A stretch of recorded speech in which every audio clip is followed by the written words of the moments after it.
ओम नमो नारायण। जय श्री हरि। मित्रों, आज हम अपने वीडियो के माध्यम से कामदा एकादशी व्रत कथा एवं विधि बताएंगे। वीडियो को लास्ट तक जरूर देखते रहिए।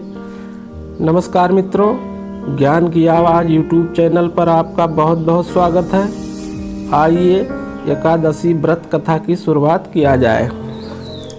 कामदा एकादशी के दिन भगवान श्री हरि विष्णु की विधि विधान से पूजा अर्चना की जाती है और एकादशी की कथा सुनते हैं। पौराणिक मान्यताओं के अनुसार कामदा एकादशी का व्रत करने से व्यक्ति को भगवान विष्णु की कृपा से प्रेत एवं से मुक्ति मिलती है।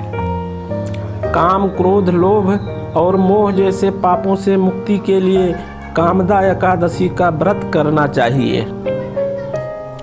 कामदा एकादशी का व्रत बहुत ही फलदायी होता है, इसलिए इसे फलदा एकादशी भी कहते हैं। आइए अब एकादशी की व्रत एवं पूजा विधि की चर्चा भी कुछ हो जाए। एकादशी के अगले दिन यानी कि 10वीं के शाम को सूर्यास्त से पहले खाना खा लें और एकादशी व्रत का मन से संकल्प लें। फिर एकादशी के दिन प्रातः काल में स्नान आदि से निर्वृत्त होकर साफ सुथरे वस्त्र पहन ले। फिर दाहिने हाथ में जल लेकर कामदा एकादशी व्रत का संकल्प लें। इसके पश्चात पूजा स्थान पर आसन ग्रहण करें और एक चौकी पर भगवान विष्णु की प्रतिमा या तस्वीर को स्थापित करें। फिर चंदन, अक्षत, फल, दूध, धूप, फल, तिल, पंचामृत आदि से विधि पूर्वक भगवान विष्णु की पूजा करें। पूजा समापन के समय भगवान विष्णु की आरती करें। बाद में प्रसाद लोगों में वितरित कर दें। स्वयं दिन भर फलाहार करते हुए भगवान श्री हरि का स्मरण करें। शाम के समय भजन कीर्तन करें तथा रात्रि जागरण करें। अगले दिन द्वादशी को स्नान आदि के बाद भगवान विष्णु की पूजा करें। किसी ब्राह्मण को दान दक्षिणा दें। इसके पश्चात पारण के समय में पारण कर व्रत को पूरा करें। एकादशी से जुड़ी एक कथा भी है। एक बार राजा युधिष्ठिर ने भगवान श्री कृष्ण से कामदा एकादशी के बारे में जानने की इच्छा व्यक्त की। तब राजा की बात सुनकर श्री कृष्ण ने विधिवत कथा सुनाई। प्राचीन काल में एक नगर था, उसका नाम रतनपुर था। वहाँ के राजा बहुत प्रतापी और दयालु थे, जो पुंडरीक के नाम से जाने जाते थे। पुंडरीक के राज्य में कई अप्सराएं और गंधर्व निवास करते थे। इन्हीं गंधर्वों में एक जोड़ा ललित और ललिता का भी था।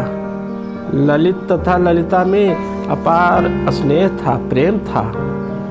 एक बार राजा पुंडरीक की सभा में नृत्य का आयोजन किया गया, जिसमें अप्सराएं नृत्य कर रही थी और गंधर्व गीत गा रहे थे। उन्हीं गंधर्वों में ललित भी था, जो अपनी कला का प्रदर्शन कर रहा था। गाना गाते समय वह अपनी पत्नी को याद करने लगा, इसमें उसका एक पद खराब हो गया। कारकोट नाम का नाग भी उस समय सभा में ही बैठा था। उसने ललित की इस गलती को पकड़ लिया और राजा पुंडरीक को बता दिया। कारकोट की शिकायत पर राजा पुंडरीक ललित पर बहुत क्रुद्ध हुए और उन्होंने उसे राक्षस बनने का श्राप दे दिया। राक्षस बनकर ललित जंगल में घूमने लगा।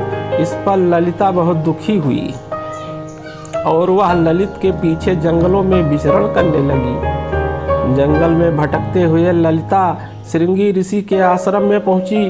तब ऋषि ने उससे पूछा, तुम इस वीरान जंगल में क्यों परेशान हो रही हो? इस पर ललिता ने अपनी व्यथा सुनाई। श्रृंगी ऋषि ने उसे कामदा एकादशी का व्रत करने को कहा। कामदा एकादशी के व्रत से ललिता का पति ललित श्राप मुक्त हो गया और वापस गंधर्व रूप में आ गया। इस तरह दोनों पति पत्नी फिर स्वर्ग लोक जाकर वहाँ खुशी खुशी रहने लगे। इसकी कथा पढ़ने या सुनने से वाजपेयी यज्ञ का फल प्राप्त होता है। कथा अगर अच्छी लगी है दोस्तों तो चैनल को सब्सक्राइब और लाइक कर दें। इसी प्रकार ज्ञानवर्धक कथाएं हम आगे आपको देते रहेंगे। नमस्कार, धन्यवाद।